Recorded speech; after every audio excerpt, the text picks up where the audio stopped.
Hey guys, what's up? Coach Magnum here, and welcome to day 4 of the free weight loss guide. So if you've hung in all the way through day 4, thanks a lot. I really appreciate it. Hopefully you've gotten some good information out of it.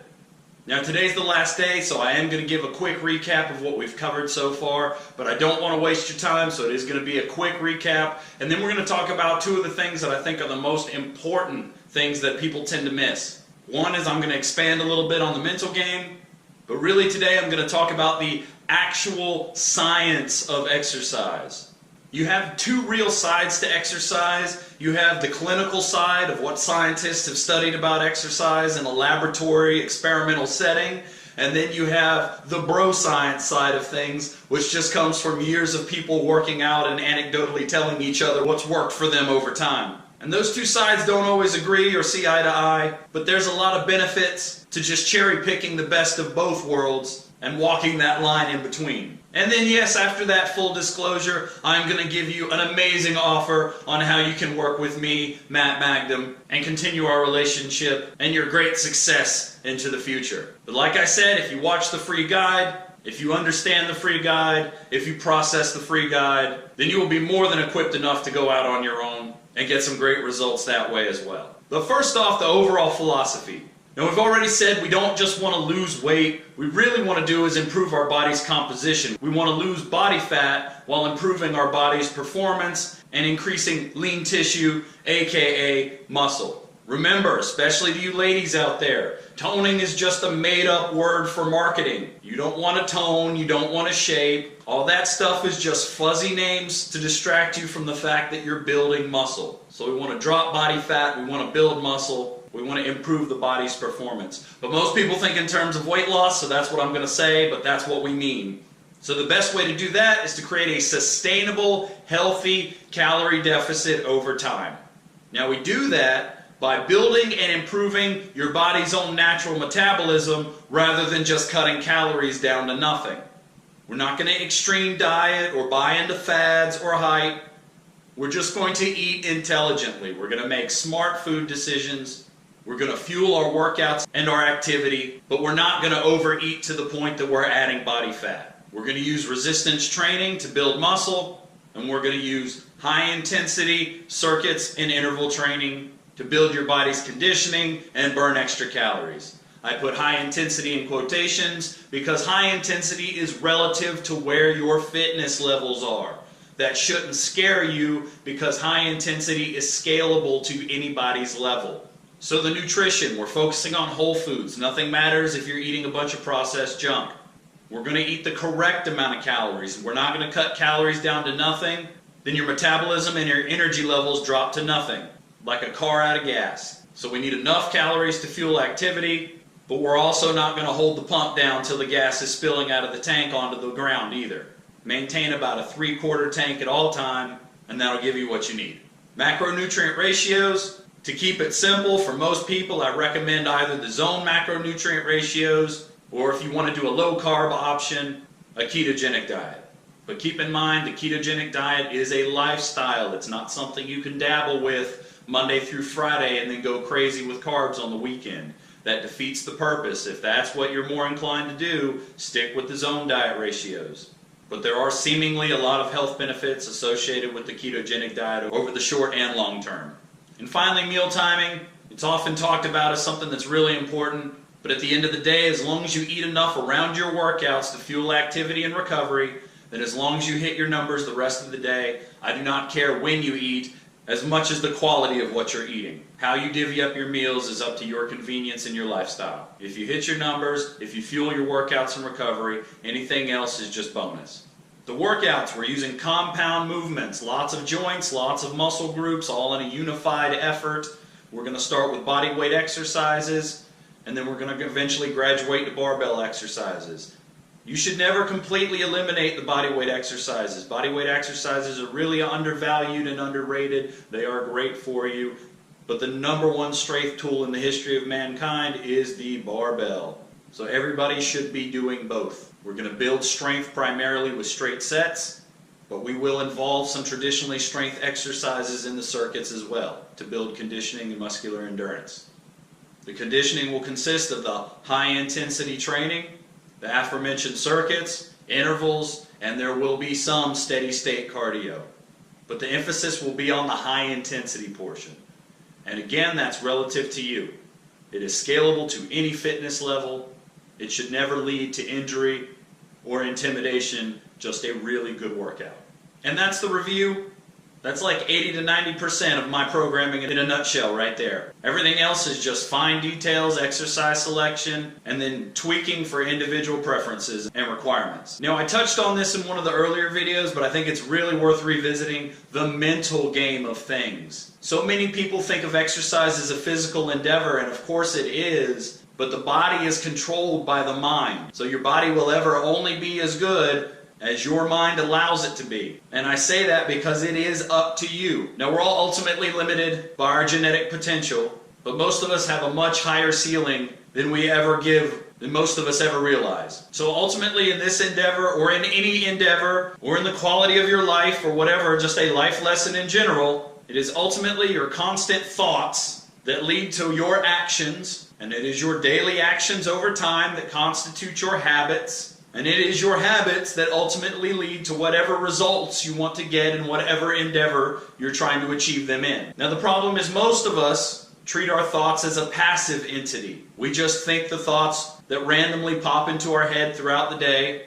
We just think and feel how we think and feel without any regards to why. Or we just react to things throughout the day, leaving our actions, our attitudes, and our feelings up in the breeze at the whims of the day's events. But if you can actively control your thoughts, first, yes, with positive thinking, but beyond just thinking positively, using those positive thoughts to then fuel appropriate action in the direction of the goal you want to achieve. And over time, those actions add up to habits that become regular routine for you, that achieve the results you want to get, and then you have a snowball effect where good results reinforce good habits, which reinforce even better results. But if you go into the gym or your workout talking about how much this is going to suck, and how much you hate sweating, and how much you hate chicken breast and vegetables, and how everything is awful, then you're setting yourself up for failure. There's an old saying that goes, fake it till you make it, and that applies here. I don't care if you hate it. You tell yourself you love it anyway because of the results you're going to achieve. Positive thoughts mixed with the belief that you can do it to fuel constant action towards your goals that result in solidified habits that ultimately result in the achievement of the goal you set out to get. That is how winning is done, ladies and gentlemen, and it applies to weight loss, and it applies to life, but I'll stick to weight loss. So that's how important that is. Now, moving on to the science. So many people think you just go into the gym and you work out and you go home and then you're Arnold Schwarzenegger. There's actual science. There is a method to the madness behind what you should do when you go into the gym. Now, like I said earlier, the bro science guys that say, hey, this has worked for me and this has worked for all the other guys that I know in the gym, that stuff doesn't always line up with what the people in the clinic say. Oh no, well, we did a study with this and that, and over 10 weeks we learned that this is what really increases strength. You know, those things don't always line up. There's a lot of reasons for that I'm not going to get into, but ultimately I think you should walk a fine line in between the two. Yes, there's definitely some anecdotal things that just haven't had a chance to be proven in a lab setting, or just nobody's done the funding to do it, and if you wait around then you're going to be out of luck. You should take some of that anecdotal evidence, because that is the ultimate proving ground. If it works in the gym, if it works in the field, if it works in competition. But then again, you still need to have that science behind why you do what you do, or you'll just be running blind, doing everything by trial and error. That is not the best way to get results either. So I'm not going to dig too deep here, but I'm going to throw out some proven theories of exercise science that you should absolutely either adapt to your training, or you should be on the lookout for when somebody is telling you that you should be doing this and that in the gym or for your workout to get your results. If it doesn't follow these principles, then they're full of crap, and you'll be able to tell it. First off, the law of adaptation. This is the thing that drives all biological life on the planet. All biological life is under some form of stress at one time or another, and all biological life attempts to adapt in order to overcome that stress. That's entirely what exercise is. You are intentionally stressing your body so that it will adapt in a very specific way in order to get a specific achievement of strength, a good-looking arm, a fast 1-mile run, whatever your goal is. You're intentionally stressing your body so that your body will adapt to that stress. You need to understand that that is what's happening. Next, the overload principle. And this is why you have to focus on high-intensity exercise. Because if you want an adaptation to occur, then the stress put on your body must be more than what your body is normally accustomed to. You must overload your body's systems in order to elicit that adaptation response. So if you go into the gym and you do the same thing every day that you're used to, then you're not going to get any more results. You're just going to stay right where you're at. If you always go do a 30-minute Zumba class, if you always go do 5 sets of 10, if you always use the 15-pound dumbbells because you don't want to bulk up, then you may not get worse, but you're not going to get any better. That may have been what gotten you to a certain point, but it's not going to get you any further because you are no longer overloading your body system. Therefore, your body is going to stay where it's at rather than adapt further.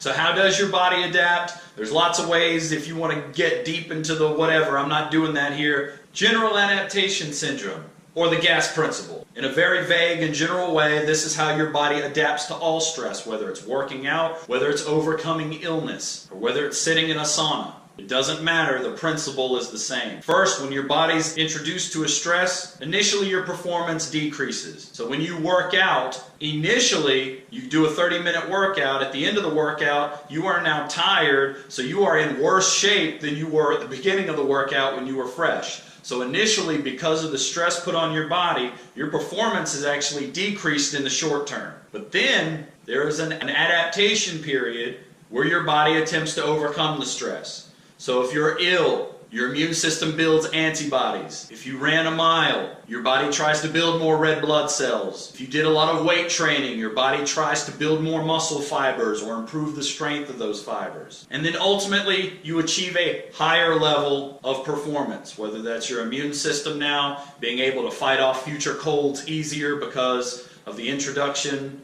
of the new antibodies, or now you can deadlift 300 pounds instead of 250 pounds. It's all based on that similar adaptation principle. However, if the stress is too much for your body to overcome, or if the stress goes on for too long a period of time, ultimately you will not get that adaptation result. You will get a long-term decrease in performance. Your energy levels will decrease over the long term, or ultimately and more probably end up in injury. Okay, these next two are important. Specificity. The adaptation incurred from the exercise you do is specific to the type of exercise you did. It's very important. That's something a lot of people miss, but it's very basic. Essentially, it's saying, if you want to get better at something, that's what you have to practice. So running won't get you in shape to go swimming. There might be some vague crossover between somebody who's in better shape from running generally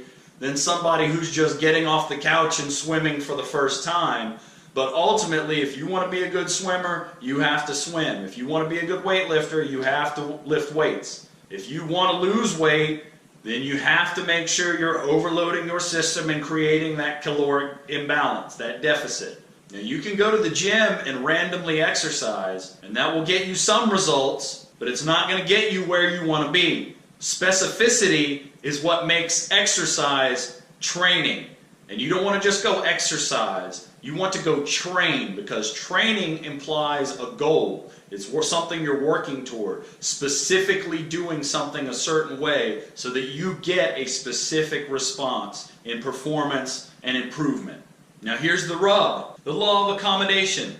And sometimes you'll hear this referred to as the law of diminishing returns.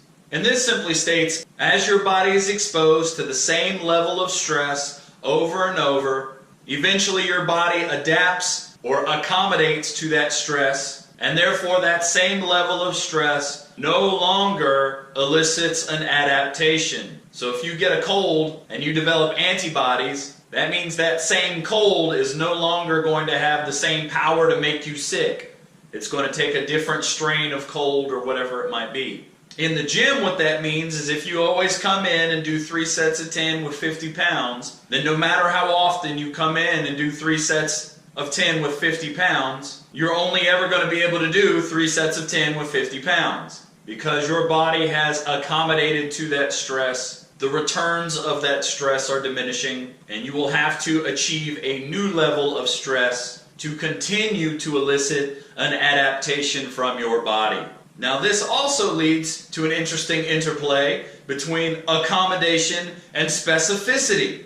So the law of specificity says if I want to get better at something, I have to do something that's very specific to that motion. But the law of accommodation says the more often I do something, the fewer and fewer results I get from doing that same thing over and over and over. So there's this interplay between creating enough variation to avoid that accommodation, but still staying specific enough that you're getting the adaptation that you're looking for. So that's something else that's very important to keep in mind when you're programming.